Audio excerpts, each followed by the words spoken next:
Alright, and we're back. So, we stopped at 65 cards for the previous VOD. So, we're picking up now, a couple minutes later after that, and I am working towards getting these last 5 cards cut. We do have enough mana sources that if we have trouble getting it down past like 62, I could be talked into it, but like like leaving it with those extra cards. We did actually cut Torment of Hellfire off the thing, right? Alright, I guess we're starting this VOD with a count then, making sure I actually did get the Torment, making sure we're actually at 65. So 1, 2, 3, 4, 5, 6, 7, 8, 9, 10, 11, 12, 13, 14, 15, 16, 17, 18, 19, 20, 21, 22, 3, 4, 25, 26, 27, 8, 29, 30, 31, 32, 33, 34, 35,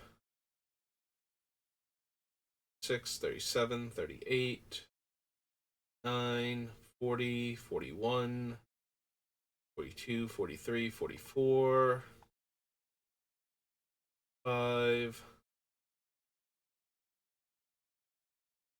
6, 47, 48, 49, 50, 51, 2, 3, 4, 5, 56, 57, 58, 9, 60, 1, 2, 3, 4, 5. Alright, 65 it is. Alright, so our count's accurate, which is good to double check on at this point. Cookie here, and I'm going to eat it while I think.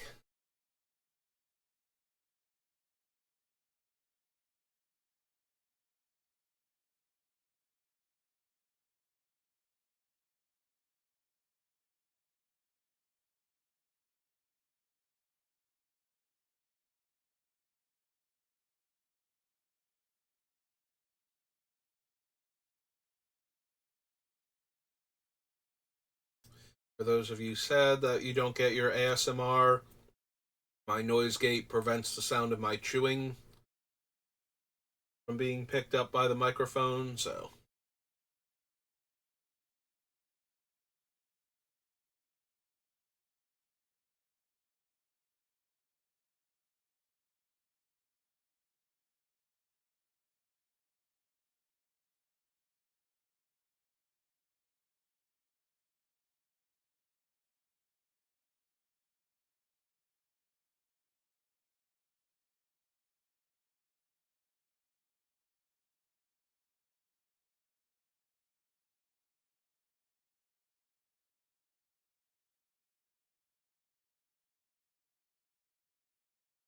Alright, so I'm looking at Wirewood Symbiote. So its biggest benefits are being able to return the elf to my hand because it has a good comes into play effect, like Fierce Empath or um, Reclamation Sage. It's also minor wrath insurance, being able to return like Sylvala or one of the other power based mana dorks to my hand, or bouncing Tyvar so that he doesn't cost extra mana to recast, or something along those lines. Saving Azori from a exile effect so that way I can use him later on to save my other elves. Anything like that. And the third and most obvious one is being able to activate my creature again in the same, either in the same turn or in the same turn cycle.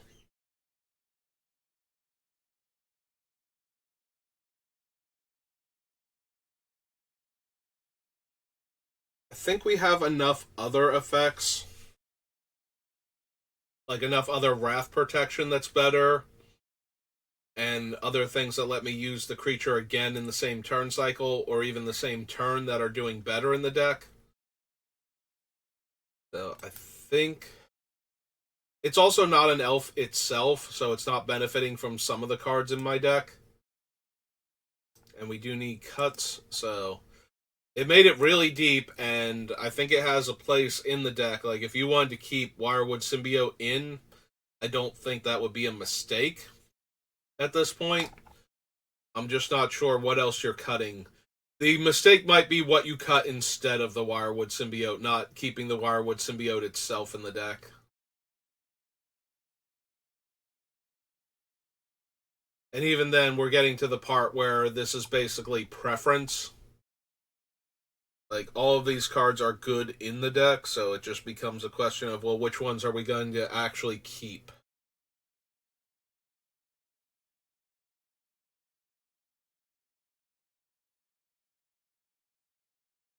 Downfall, Inspiring Call, Duskwatch Recruiter, Heroic Intervention, Arwen, Trophy, Beast Whisper, Exbloom Ancient, Paladin Spear. Yeah, I think it's going to be the Shattered Spire.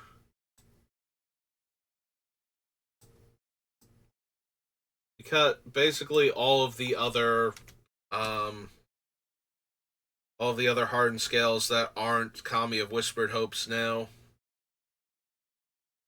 We went over last time why Tribute to the World Tree is staying in, and I think that still holds true, so we're going to keep going with that.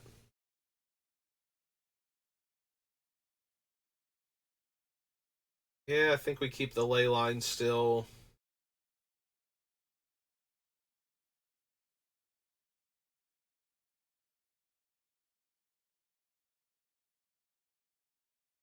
I'm wondering if it's just Quest for Renewal, like, as the worst Seedborn Muse of the two. Because we can get into a position where we have to spend time getting the counters onto it anyway before we can even use it. Like, it requires 4 creatures to become tapped while it's in play in order for it to have its effects. And sometimes that's not going to be reasonable. So,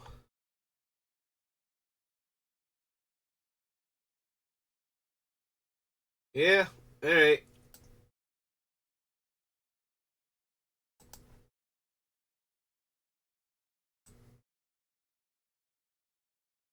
Mantle, Woodfall Primus, Thousand Year Elixir.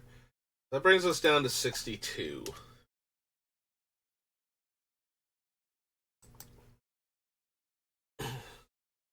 Alright, real quick, we're going to double check how many of our permanents that cost 3 or less mana produce mana. Because if we're actually going to seriously consider staying above 60 spells, I need to know how many of our cards make mana that aren't lands. So we have Lalamore Elves, Findorn Elves is 2. Priest is 3.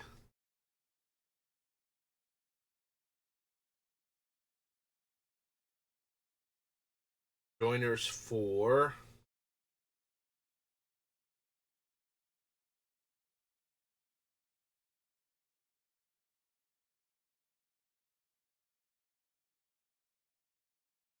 Draga's 5.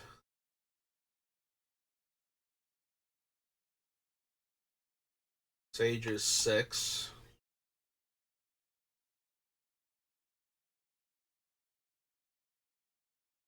Arwen 7.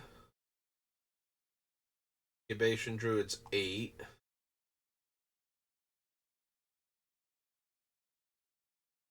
Are way too expensive to count. Cradle's 9.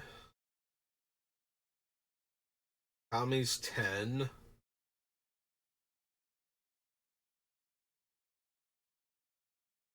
Mystic's 11.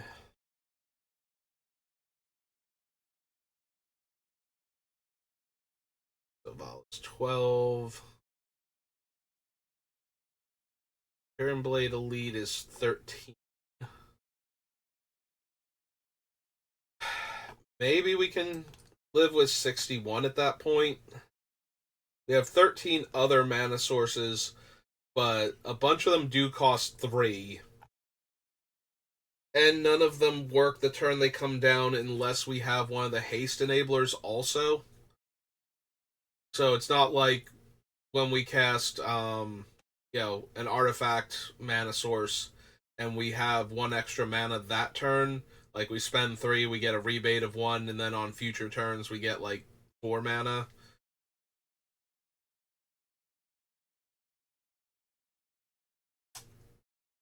Where we could still do stuff like, activate our top or something. So that's kind of not great, but on the other hand, they are mana sources, so once we get to enough of them in play, we don't need any more. But we do have a lot of cycling lands currently on the list, so all of those are fine. The downside to them, of course, is that if we cycle them and because we have enough mana sources and then our mana sources die, we're in rough shape. But so yeah, I think we can afford to be at like 61 with all of with the 1 and 2 mana dorks that we have in the deck. Should be fine. Like, that's more than I normally run for cheap artifacts like that.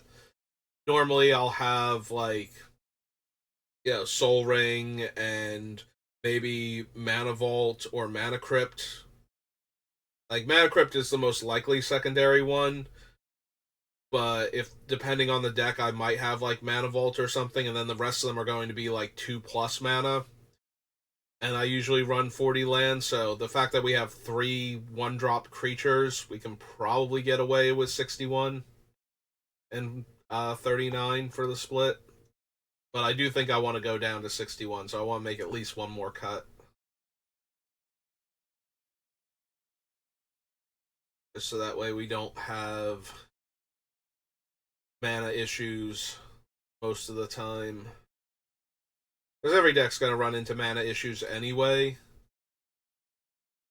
But I think this deck has enough ways around Flood that I would rather avoid Screw, basically. We have more answers to Flood than we do Screw, so I would rather risk flooding out a little bit.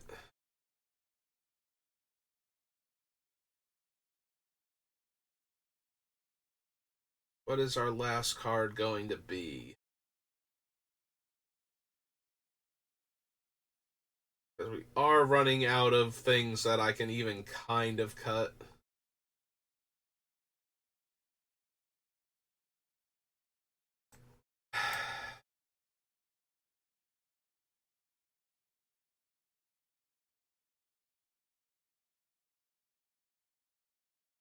No, no.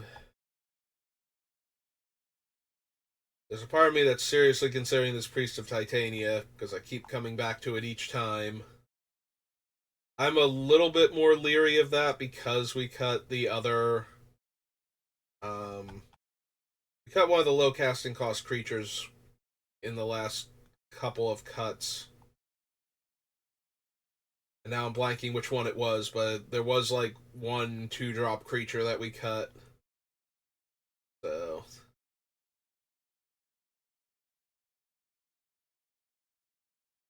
yeah, on a side note, I don't think that Cradle is actually particularly strong in this deck with all the things that we've cut. We do have enough cheap creatures where it is still potentially very strong, but it feels like we might only play, like 2 creatures before we start all of a sudden, okay, here's Tyvar, and now we play a bunch of creatures, and now it would tap for a ton of mana, but it would be terrible in the opening hand because it's basically just going to be a bad forest, or maybe if we're really lucky, a really really good forest.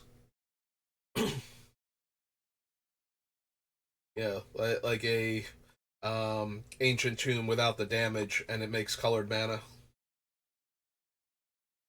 But I don't think it's gonna do much better than that until like turn 4 or so.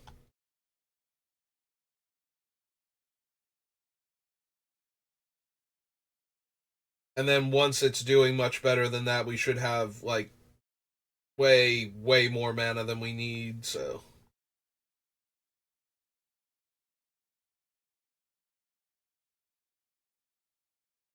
just need to figure out one more cut.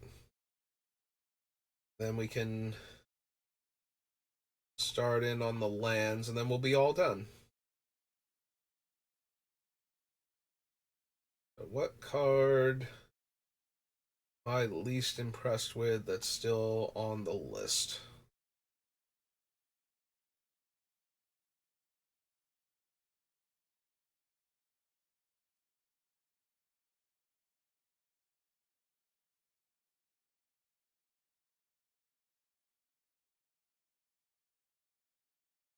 Hook Intervention, Duskwatch Recruiter.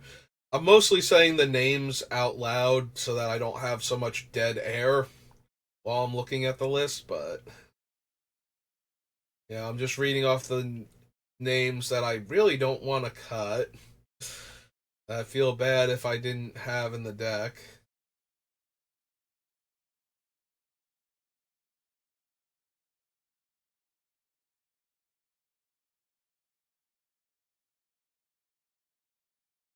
Mantle's too good. Cordial Sage. Sensei's top. Staff of Domination. Witness.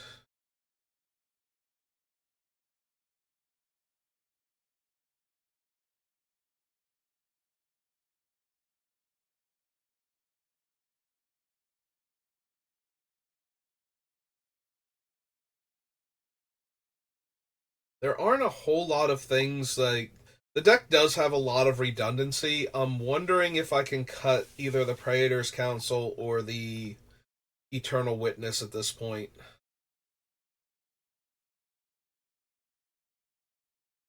Like Cloudstone Curio and Staff of Domination don't need each other. Like either one of them in conjunction with my other card should be more than enough.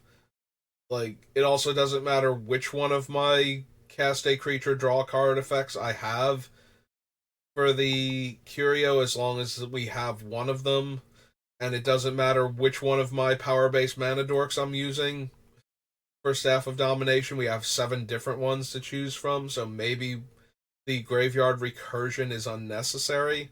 So the question becomes, do I want to run Eternal Witness to just grab back a card? You know, if we've lost one of them and it's just sitting in the graveyard and we haven't found any of the redundant copies, do I want to just be able to grab back that one card?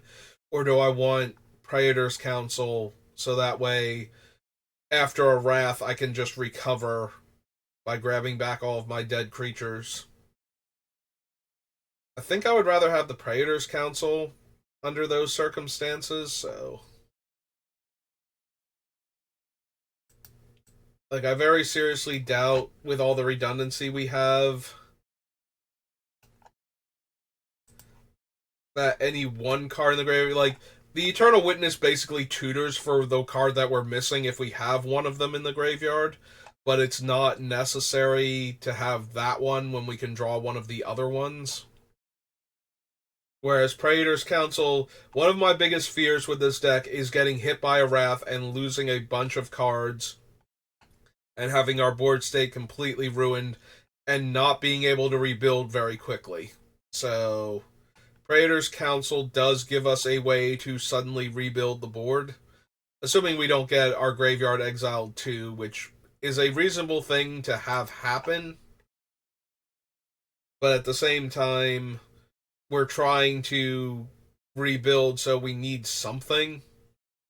and it can't just, like, we don't have cards that let us draw a whole lot of cards all at once without needing a steady supply of creatures in order for them to function. It is more, we play a creature, we get a new card, so we're drawing enough cards that a Wrath effect leaves us with enough cards in hand that we should be able to still do something after the Wrath. So, alright. So we're at 61 spells, and I think that's fine with Tyvar because of the cheap mana dorks that he's running. So let's start in on the lands now. So first things first, I want to see which lands we actually have on the list. Alright. Bayou is obviously staying. If you're new to these videos, don't worry about Bayou. Like, if you don't have Bayou, you don't need Bayou. I have Bayou, so it's going on the list, but it's not essential for the deck. Like, none of the original dual lands are essential for the deck. There is a little bit to, if you don't have the lands that count as both land types, the fetches become a lot less useful, and therefore some of the other cards start losing functionality. But Bayou specifically is not necessary, so do not worry about the, I think, $700 dual land or whatever it is, $500 dual land, something like that, some insane number. Like that is not a necessary component to the deck. Strip Mine can probably go.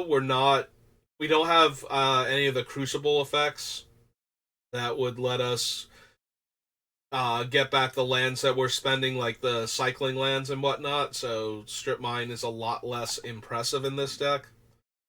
And there are not a lot of lands that you need to kill. Every once in a while you run into one, but yeah, I think we can cut the Strip Mine. Volrath's Stronghold I like because we have enough card draw from our creatures that putting a creature on top of our deck from the graveyard is actually relevant. Like, we could put a creature back on top to guarantee we hit a creature and then draw 1 to 2 cards off of casting that creature. It's not unreasonable, so we would get that creature plus the next card down.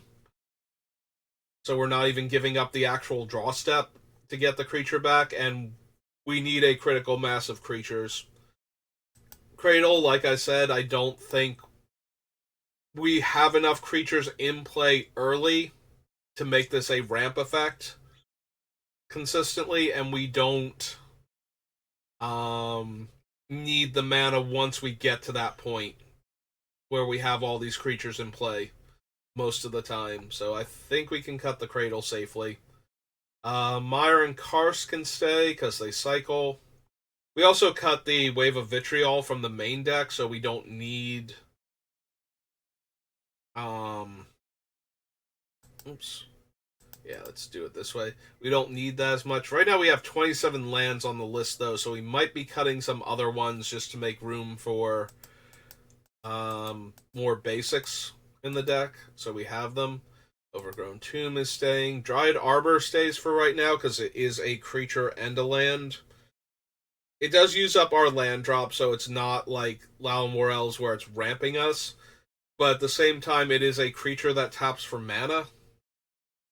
Maybe we don't need that anymore, but it does still work fine with Tyvar. Lalamore Reborn can go. We got rid of all of the Hardened Scales effects except for the obvious one, so that one loses a lot of its luster at that point. Like, if it could come in with more than one counter on it, and then moving one counter off of it could put multiple counters on a creature that just came in, that would be a lot more impressive and a lot more useful. But that's not where it's at anymore. Mutavault was in here because it will count as an elf once it's animated and is a land that taps for mana, similar to the Dryad Arbor. I don't think that's necessary anymore.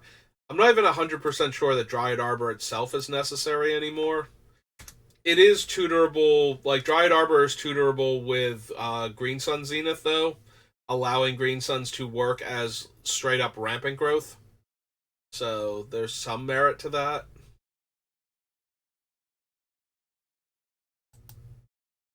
We do have enough card draw where I would want to consider Reliquary Tower.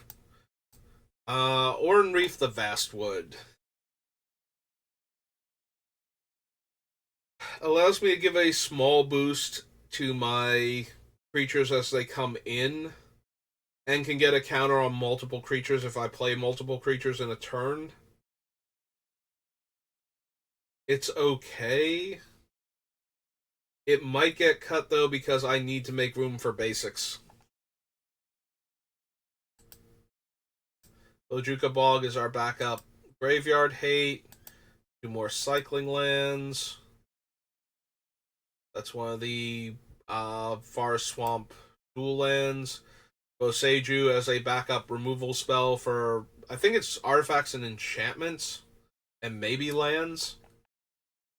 Dominar United Haunted Mire is another one of the dual lands. Nurturing Peatland can cycle from play. Yeah, I still feel like we have way too many non-basics, and I want to cut some of them.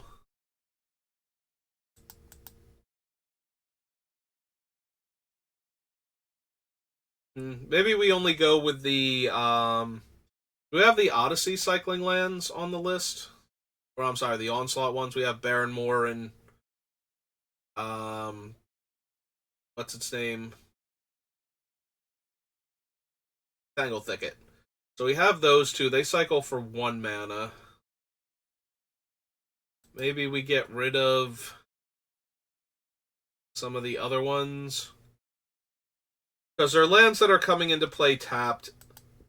They have the benefit that we can get rid of them for new cards so we don't flood out, but that's 7 lands on our list that can do that right now. And I'm wondering if we need all of them, or for that matter, any of them. Actually, I think we get rid of the deserts first. So, yeah, I think we get rid of the deserts. I think they're the hardest ones to cycle because they require their um, color and one. So it's neither the 2 colorless from the Urza ones or the single colored mana um, from the Onslaught ones.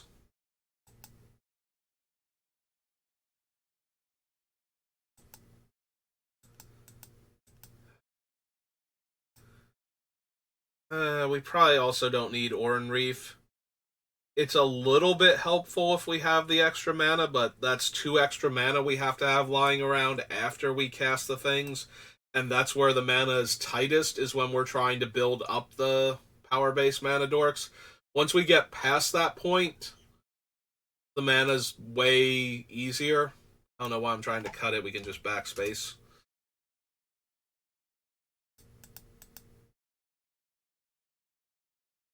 It's possible we also don't need Reliquary Tower. A lot of our card draw is consistent on us, or contingent on us casting a card from our hand in order to draw a fresh card.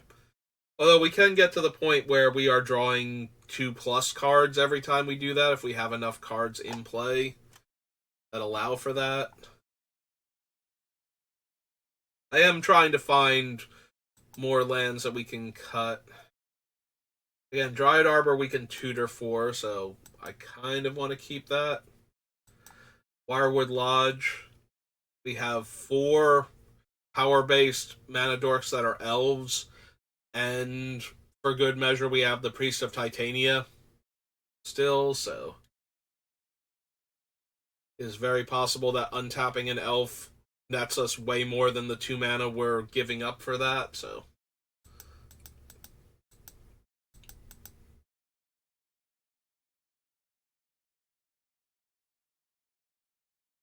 Right now we have 22, we have room for 39, so that's 17 basics.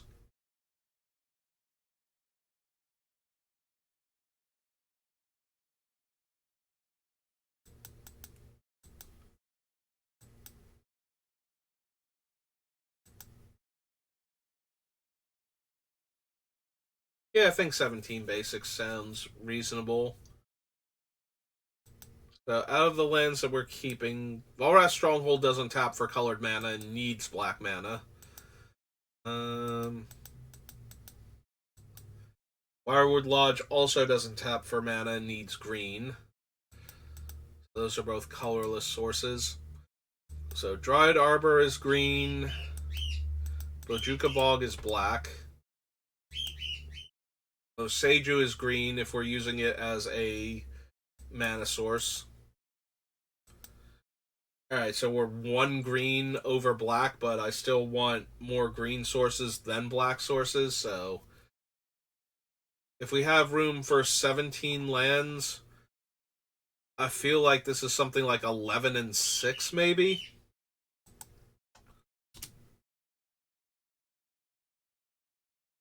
Might even be less than that, but I think 11 and 6 is probably good. So swamps are 6, and forests are 11. Because we only need 2 black mana sources in play in order to cast any of our black spells. And most of our spells are green and use a lot of green mana. So I definitely want to be way heavier into forests than swamps. I think 12 and 5 would be pushing it a bit too much, but that is possible. But we definitely want way more forests than we want swamps, so I think a literal 2-to-1 in favor of forests is probably correct. We also have all the fetches to get the black-green dual lands to make it easier to get our swamps. So, yeah, I think we're good. I think Tyvar's done. 39 lands, 61 spells. Alright. And so this last video is only going to be like close to 40 minutes at this point, so hey, we're done. We have successfully built Tyvar the Bellicose. That actual building of him, like figuring out from the cards that we'd selected which ones were going to be our spells, I feel like that took longer than some of my other building videos. So this one might have been tougher. It certainly felt tougher to actually make cuts for a while. But we're there and we're good, so that's going to do it for this video. I do know what one we're going to be building around next. I have selected a card from the spoiler season for Lord of the Rings. I've had this idea on the back burner for a while now, and this is the perfect card. I was not sure what the commander was going to be. I wanted to do a deck that is way more focused on not dying than on actually winning. I wanted to see if we could build a deck that's primary purpose is to grind everyone else to death very slowly by keeping itself alive and hard to kill instead of focusing on what the opponents were doing. Instead of focusing on killing the opponents, rather. And I think I have found the perfect commander for that. So if you have not seen the commander deck, Bilbo yet, who is white, black, green, he increases the amount of life that you gain every time you gain life by an additional 1. And if you have 111 life, he can search your deck for any number of creatures and put them into play. So that is the thing that I'm planning on building around next. So we'll get started on that probably tomorrow, but that's going to do it for me for right now. So thank you for watching. I hope you enjoyed this build for Tyvar, and I will see you next time. Have a good rest of your day.